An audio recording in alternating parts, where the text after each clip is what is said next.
बिस्मिल्लाहिर्रहमानिर्रहीम। अस्सलामुअलैकुम अजीज़ दोस्तों, उम्मीद करता हूँ आप सब खैरियत से होंगे। अज़दुल दौला के उमरा में से एक तुर्की नौजवान था। उसने ये हरकत शुरू की कि एक मकान की दीवार के सुराख से उस मकान में रहने वाली औरत को देखता था। उस औरत ने अपने शौहर को बताया कि ये तुर्की लड़का रोज़ाना बहुत देर तक उस सुराख से देखता है। उसने मेरा जीना हराम कर दिया है। यहाँ घर पर कोई नहीं होता, देखने वाले यही समझेंगे कि मैं उससे बातें किया करती हूँ। मेरी समझ में नहीं आता कि मैं क्या करूँ। उसके शौहर ने कहा कि तू उसके नाम एक खत लिख जिसका मजमून ये हो कि रोज़ाना खड़ा होना बेकार बात है। जब इशा की नमाज के बाद अच्छी तरह अंधेरा हो जाए और लोग सोकर गाफिल हो जाएं, तो तुम घर में आ जाना, मैं दरवाजे के पीछे होंगी। चुनाचे उसके बाद शौहर ने दरवाजे के पीछे एक गहरा गड्ढा खोदा और उसके इंतजार में खड़ा हो गया। जब वो तुर्की लड़का आया और दरवाजा खोला और अंदर दाखिल हुआ तो उस औरत के शौहर ने उसको धक्का देकर गड्ढे में डाल दिया और उस पर मिट्टी भर दी। इस वाक़ये को कई दिन गुजर गए, किसी को कुछ खबर न हुई। एक दिन अज़दुल दौला ने दरियाफ्त किया कि फलां शख्स कहाँ है। उसको बताया गया कि उनका कुछ पता नहीं। इस पर अज़दुल दौला गौर फिक्र करते रहे, यहाँ तक कि इस तहकीक की उन्होंने ये सूरत निकाली कि एक शख्स को उस मौज़िन को बुलाने के लिए भेजा जो उसके मकान के करीब वाली मस्जिद का मौज़िन था। उसने मौज़िन को बज़ाहिर बहुत सख्त पकड़ा और अज़दुल दौला के सामने हाजिर कर दिया।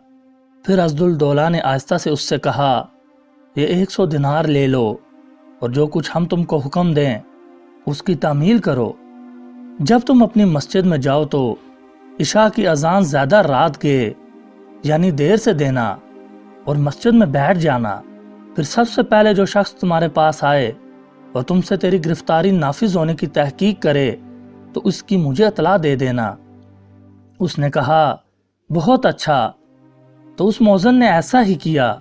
तो जो शख्स सबसे पहले मस्जिद में तहकीक के लिए आया तो ये वही शख्स था जिसने तुर्की को मारा था। उसने मौज़िन से कहा कि मेरा दिल तेरी तरफ लगा हुआ था और तुम्हें इस तरह गिरफ्तार करके बुलवाने से अज़दुल दौला की तुमसे क्या गर्ज थी। मौज़िन ने कहा, अल्हम्दुलिल्लाह खैरियत है, कोई ख़ास बात नहीं थी। जब सुबह हुई तो मौज़िन ने अज़दुल दौला के पास जाकर पूरा हाल बताया। अज़दुल दौला ने उस शख्स को हाजिर होने का हुक्म दिया। ये हाजिर हो गया। उससे पूछा कि तुर्की का क्या मामला है, बयान करो। उसने कहा कि मैं आपसे बिल्कुल सच्ची बात कहता हूँ, मेरी बीवी बहुत पाक दामन है। ये शख्स गात लगाए हुए उसको देखता था और परेशान करता था और मेरी बीवी बदनामी के खौफ से उस शख्स के खड़े रहने से परेशान हो गई।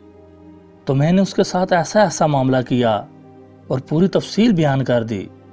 अज़दुल दौला ने कहा, जाओ सुपुर्द खुदा, ना किसी ने कुछ सुना और ना किसी ने तुमसे कुछ पूछा है।